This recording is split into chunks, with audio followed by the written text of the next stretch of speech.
ऐसे ट्रेडर्स को भले दुनिया का बेहतरीन ट्रेडिंग सिस्टम क्यों ना दे दिया जाए, वो कामयाब नहीं हो सकते। होता ये है कि जब ऐसा ट्रेडर जिसके इमोशंस उस पर हावी होते हैं वो ट्रेड करता है, और जिस ट्रेड में उसका नुकसान होता है, जो उसके अगेंस्ट है, वो उसके इमोशंस ट्रिगर कर देते हैं। और जब एक ट्रेडर के इमोशंस ट्रिगर होते हैं तो वो अपनी स्ट्रेटजी से, अपनी पटरी से उतर जाता है, और अपने उन इमोशंस को सेटिस्फाई करने के लिए उसे गुस्सा आना शुरू हो जाता है मार्केट के ऊपर। वो मार्केट से बदला लेने की कोशिश करता है। लेट्स सपोज के $1000 की इक्विटी है, $900 रह गई, अब वो जो $100 कम हुआ है ना, उसने उसके इमोशंस ट्रिगर कर दिए, उसे गुस्सा आना शुरू हो गया। अब वो उस गुस्से के आलम में, उस जज्बात के आलम में वो ओवर ट्रेडिंग करेगा, वो रिवेंज ट्रेडिंग करेगा, वो बिना लॉजिक के अपनी स्ट्रेटजी से उतर जाएगा, बस कवर करने की कोशिश करेगा अपने लॉस को। वो फिर अपनी स्ट्रेटजी नहीं, ऐसा ट्रेडर उस वक्त अपने इमोशंस ट्रेड कर रहा होता है, और इवेंचुअली वो $100 रिकवर करने के पीछे वो अपना सारा अकाउंट दांव पे लगा देता है। इसके अलावा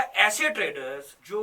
गलती एक्सेप्ट नहीं करते, इगोइस्टिक ट्रेडर, जिन्होंने कोई ट्रेड ली, उनके अगेंस्ट जाना शुरू हुई, तो बजाय इसके कि अपना स्टॉप लॉस लगाएं, उसे क्लोज करें लॉस में, वो उसके साथ उसको अपनी एक अना का मसला, ईगो का मसला बना देते हैं कि नहीं, वो गलत हो ही नहीं सकते, मार्केट वापस आएगी ही आएगी, मार्केट को वापस आना ही पड़ेगा, जैसे वो खुद चला रहे हो मार्केट को, उम्मीद लगा के बैठ जाते हैं कि नहीं, आ जाएगी वापस मार्केट, और अपनी उन लूजिंग पोजीशंस पर, लूजिंग ट्रेड्स को मजीद बड़ा करते जाते हैं। जैसे जैसे मार्केट उनके अगेंस्ट जाती है, मजीद पोजीशंस ओपन करते जाते हैं, और इवेंचुअली एट द एंड उनका अकाउंट जीरो हो जाता है। और एक और बात, ऐसे ट्रेडर्स अपनी इन गलतियों से सीखते फिर भी नहीं है, वक्ती तौर पर स्ट्रेस में जाते हैं, परेशान होते हैं, और अपने आप से एक अहद करते हैं कि अब नहीं करेंगे ऐसा, लेकिन चंद दिन गुजरते हैं, जब वो नॉर्मल होते हैं, जब वक्त उनके दर्द पर मरहम रख देता है, दोबारा से डिपॉजिट करते हैं और फिर से यही गलतियां दोहराते हैं। आप में से कितने ट्रेडर्स हैं ऐसे जो ये गलतियां कर रहे हैं, एक अरसे से अभी भी कर रहे हैं, कर चुके हैं और कर रहे हैं, और काबू नहीं कर पा रहे अपनी इन गलतियों के ऊपर? कमेंट में बताइए।